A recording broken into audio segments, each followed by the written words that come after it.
بسم اللہ الرحمن الرحیم۔ دیکھنے اور سننے والوں کو السلام علیکم۔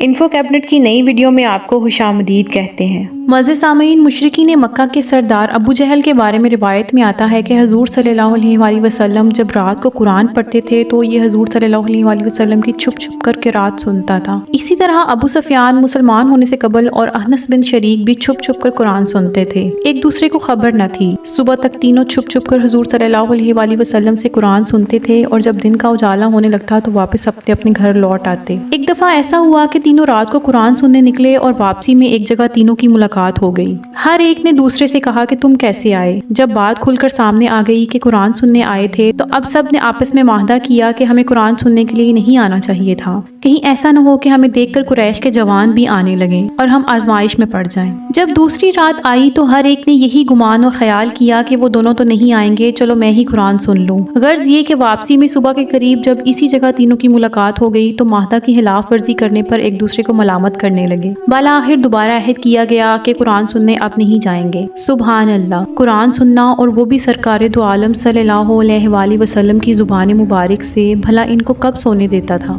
اسی وجہ سے ان کی نیندیں بھی ختم ہو چکی تھیں۔ اور جب تیسری مرتبہ رات آئی تو پھر یہ تینوں یہی خیال کرتے ہوئے حضور صلی اللہ علیہ وآلہ وسلم کی مجلس مبارکہ میں پہنچے اور قرآن سنا اور واپسی میں پھر ملاقات ہو گئی۔ اب تو ایک دوسرے کی منہ کی طرف تکتے رہے اور آخر صبح کو پھر معاہدہ کر لیا کہ آئندہ سے تو ہرگز سننے نہیں جائیں گے۔ اب اخنس بن شریک ابو سفیان کے پاس آیا اور کہنے لگا، ابو حنظلہ، تمہاری کیا رائے ہے؟ تم نے محمد صلی اللہ علیہ وآلہ وسلم سے جو قرآن سنا ہے تم اس بارے میں کیا کہتے ہو؟ ابو سفیان کہنے لگا، اے ابو سلبہ، خدا کی قسم میں نے جو باتیں سنی ہیں ان کو خوب پہچانتا ہوں، لیکن بعض ایسی باتیں ہیں جن کا مقصد میں نہیں سمجھ سکا۔ تو اخنس نے کہا، ابو سفیان، خدا کی قسم میری بھی یہی حالت ہے۔ اس کے بعد اخنس بن شریک ابو جہل کے پاس آیا اور کہنے لگا، اے ابو الحکم، تم نے محمد صلی اللہ علیہ وآلہ وسلم سے جو کچھ سنا ہے اس کے بارے میں تمہاری کیا رائے ہے اور تم نے کیا سنا؟ تو ابو جہل نے کہا، ہم اور بنو عبد مناف مکافی شرف حاصل کرنے کے لیے ہمیشہ دستے گریباں رہے ہیں۔ انہوں نے دعوتیں کی، ہم نے بھی کی،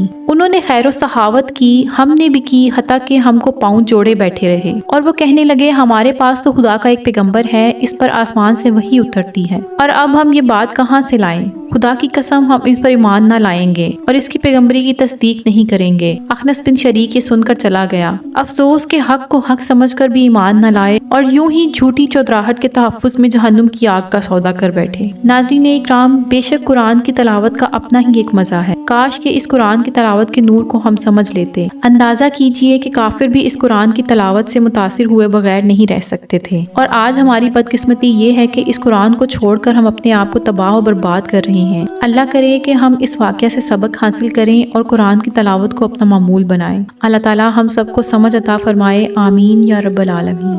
ہم امید کرتے ہیں کہ ہماری آج کی یہ چھوٹی سی ویڈیو آپ کو پسند آئی ہوگی۔ اگر پسند آئے تو ویڈیو کو لائک اور شیئر لازمی کیجیے گا اور ہمارے چینل کو سبسکرائب کر دیں۔ شکریہ۔ مجھے اجازت دیجیے، آئندہ ایک نئی ویڈیو کے ساتھ آپ کی خدمت میں حاضر ہوں گی۔ اللہ پاک آپ کا حافظ و نگہبان۔